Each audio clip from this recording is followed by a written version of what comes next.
साचे दरबार की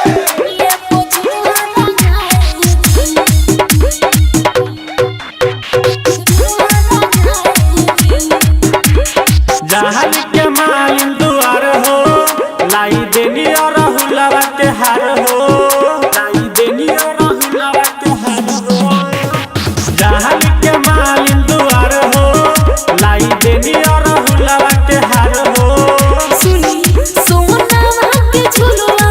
जाके सोनरा से नहाए जी कि घरे ओई है हो देवी मैया निमिए पो झुलवा लगाए जी कि घरे ओई है हो देवी मैया निमिए पो झुलवा लगाए जी निमिए पो झुलवा लगाए हनो दिन भूखी नवरात हो मैया के घरे पूजा पाठ हो मैया के घरे पूजा पाठ शेरा बाली माई के मही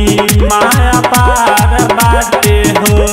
दुखवा हरे मैया जानत संसार बाटे हो मैया के बैठे खातिर सोनी चौका पुराए जी कि घरे ओई है हो देवी मैया निमिया पो झुलवा लगाए जी कि घरे ओई है हो देवी मैया निमिया पो झुलवा लगाए जी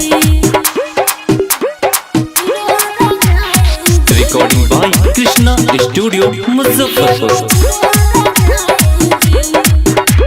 मोहिया के सेवा करम हो घर में बिकल सा धरम हो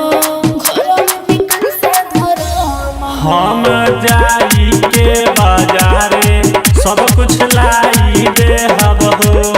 देवी मैया के चुनरिया हम चढ़ाई दे हम हो रोशन बिजी